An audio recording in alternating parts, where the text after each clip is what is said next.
আসসালামু আলাইকুম। আশা করি সবাই ভালো আছেন। আপনাদের সবাইকে স্বাগত জানাচ্ছি আমার নতুন আরও একটি ব্লগে। আমরা বন্ধুরা মিলে যাচ্ছি কাপ্তাই এবং সাজেক। আমরা প্রথমে যাব কাপ্তাই, কাপ্তাই থেকে আমরা যাব সাজেক ভ্যালিতে।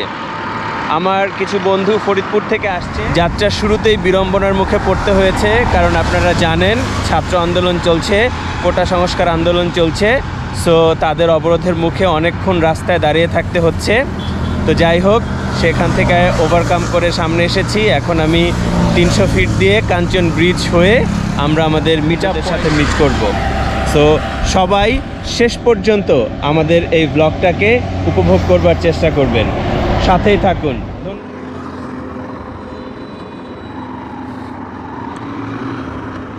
যদিও বর্তমানে দেশের যে পরিস্থিতি বা দেশের এই বিরাজমান পরিস্থিতিতে ট্যুর করাটা খুব বেশি বুদ্ধিমানের কাজ হচ্ছে না, কিন্তু আমরা আসলে নিরুপায়।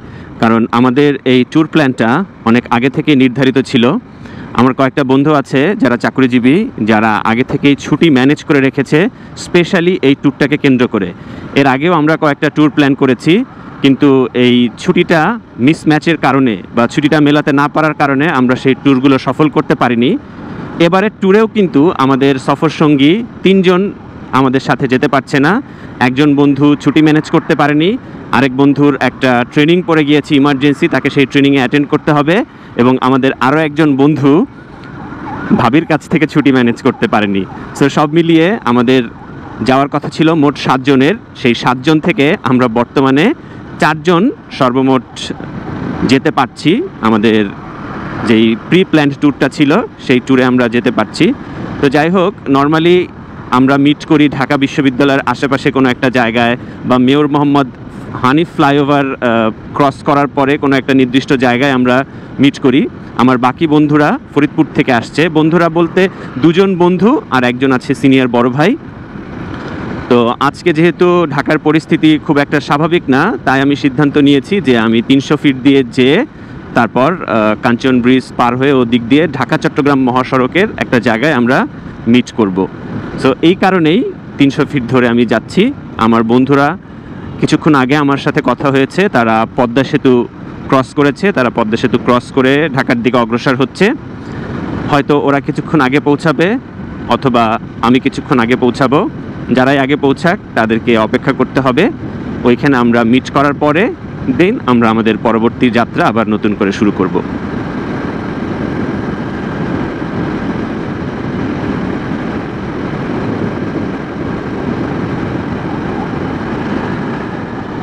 তিনশো ফিটের রাস্তাটা আধুনিকায়ন করার পরে বর্তমান যে রূপে এটি আবির্ভূত হয়েছে, এটিকে আমরা বলতে পারি যে একটা প্রকৃতপক্ষে সত্যিকার অর্থের এক্সপ্রেসওয়ে, যেখানে কোনো ইউটার্ন নেই, কোনো সিগন্যাল নেই, কোনো ইন্টারসেকশন নেই। যারা এক্সপ্রেসওয়েতে থাকবে তারা কোনো ইন্টারাপশন ছাড়া একদম সরাসরি শুরু থেকে শেষ পর্যন্ত পৌঁছে যেতে পারবে। বাংলাদেশের প্রত্যেকটা রোডের অবস্থাটা যদি এইরকম হতো, যেমন ঢাকা মাওয়া এক্সপ্রেসওয়েটা অনেকটাই পরিবর্তিত হয়ে গিয়েছে, 90% বলা যায়। 10% যেটা গ্যাপ আছে সেটা হচ্ছে বাস বের জায়গাটা খুবই ন্যারো রাখার কারণে দেখা যাচ্ছে যখনই একের অধিক বাস ওইখানে দাঁড়ানোর জন্য অপেক্ষা করে, বাকি বাসগুলো তারা বাস বেতে জায়গা না পেয়ে রাস্তায় দাঁড়ায়। যখনই তারা রাস্তায় লেন আটকে দাঁড়িয়ে থাকে, তখন দেখা যায় যে পেছনে ছোটোখাটো একটা জ্যাম তৈরি হয়ে যায়।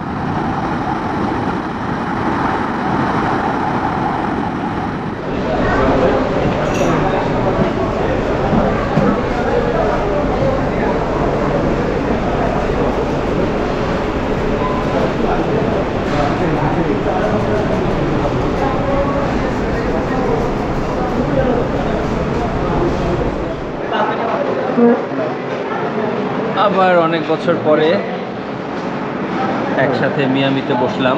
প্রথম আমরা যখন বাইক ট্যুরে আসছিলাম তখন এই মিয়ামিতে আমাদের বসা হয়েছিল, এবং ওই সময় মিয়ামির খিচুড়িটা খেয়ে কিন্তু আমরা প্রচন্ড রকমের ইমপ্রেস হয়েছিলাম, তাই না? জাস্ট মনে হয়ে গেছে। এখন হচ্ছে জাস্ট মানে আসতে যাইতে গেলে এখানকার খিচুড়িটা আমাদের খেতেই হবে। মানে যতবারই আমরা এই রোডে ট্রাভেল করি ততবারই কিন্তু আমরা এই রেস্টুরেন্টটাতে বসি এবং আসা এবং যাওয়া যেটা ইভেন এমনও হয়েছে আমি একবার চট্টগ্রামে বাসে যাচ্ছি, বাস তো সাধারণত ওই পারে থামে যাওয়ার সময়। আমি কি করছি, ওইখানে কিছু না খেয়ে রাস্তা ক্রস করে এই পাশে এসে আমার ওয়াইফকে নিয়ে আমরা খিচুড়ি খেয়ে গেছি। এমন হয়েছে যে আমার ওয়াইফ আবার একটা পার্সেলও নিয়ে নিছে। তারেক ভাই, আমার এক্সপিরিয়েন্স কি? It's the first time with you guys. So far it's amazing. দেখা যাক সামনে কি হয় আগে, ইনশাআল্লাহ। তারেক ভাই হচ্ছে আমাদের সিনিয়র বড় ভাই, আমার মিতা, আমার নামও তারেক, ভাইয়ের নামও তারেক। তো এই প্রথমবার আমাদের সাথে তারেক ভাই যুক্ত হয়েছে। আমাদের মূলত মিট আপ পয়েন্ট যেখানে ছিল, আমরা ভেবেছিলাম যে আমাদের মিট আপ পয়েন্টে আমরা কথা বলবো একসাথে হয়ে, কিন্তু কিছু ইনসিডেন্টের কারণে আসলে সেটা হয়ে ওঠেনি। তো পরবর্তীতে আমরা সিদ্ধান্ত নিলাম যে না, আমরা একবারে মিয়ামিতে যে রাতে ডিনার করব এবং ডিনার পরবর্তী সময়ে স্টার্ট করব। সো আমরা এখন সবাই, তারেক ভাই পছন্দ কি অর্ডার দিতে চাচ্ছেন? আসলে you guys can suggest me কি দেখো তোমাদের এখানে আমাদের পছন্দ হচ্ছে খিচুড়ি। ফাইন। যেমন আমি বিফ খাই না, আমি চিকেন খাই, ওরা হচ্ছে আবার বিফ খায়। বিফ, ওকে। সোহাগ, মেনু খিচুড়ি রনি খিচুড়ি। সো সবারই একটাই পছন্দ, সেটা হচ্ছে খিচুড়ি।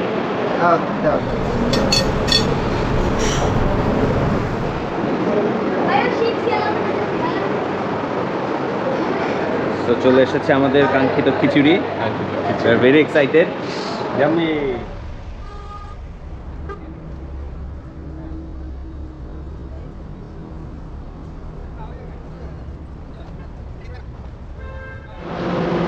ওকে ভাইয়া, এখন হচ্ছে ফুড এক্সপিরিয়েন্সটা বলেন। ফুড এক্সপিরিয়েন্স কেমন ছিল? ফুড ওভারঅল আসলে ফুডটা আমি বলবো সোসো, কারণ হচ্ছে ফ্লেভারটা অনেক ভালো ছিল। খিচুড়ি ফ্লেভারটা অ্যাজ ইউজুয়াল ওদের যে ফ্লেভারটা থাকে অনেক জোস। বাট প্রবলেম ইজ মাংস। আমরা যেহেতু বিফ নিয়েছিলাম, তোমার চিকেনটা তুমি শেয়ার করো আলাদা করে। তো বিফটা হচ্ছে যে ওইটা বিফের মাংসগুলো was not very good, but soft ছিল না, আর বেশিরভাগ মাংসগুলো সলিড ছিল না, একটু মিক্সড মাংস আর কি। তো ওভারঅল রেটিং আমি বলবো যে যেহেতু মাংসগুলো ভালো ছিল না, 6/10। বাট সবসময় তো এরকম হয় না, হয়তো বা এইবার খারাপ হয়েছে, পরে হয়তো ভালো হবে, আবার খারাপ হতে পারে, ঠিক আছে। মানে মাংসগুলোর রেটিং আমি বলবো একটু কম, বাট এমনি overall was good. Okay, thank you.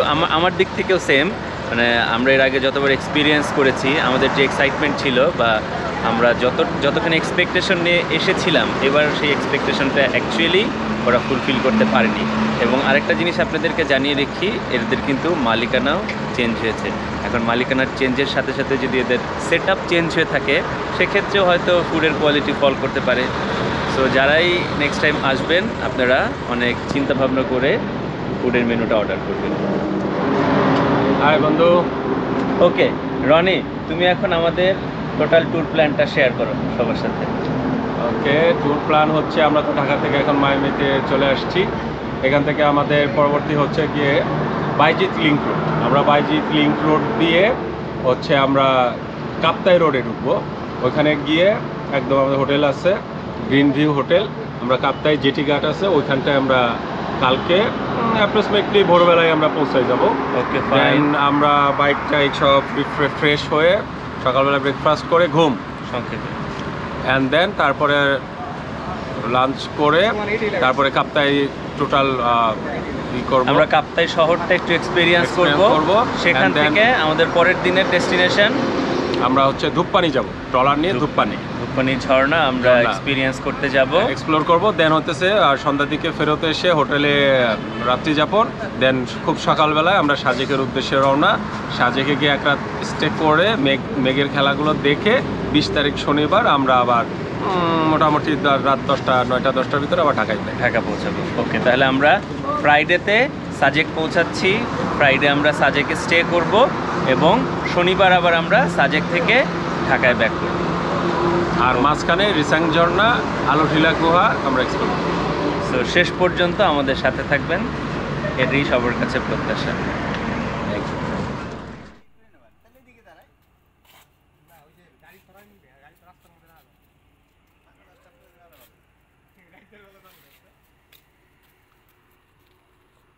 আপনার গাড়ি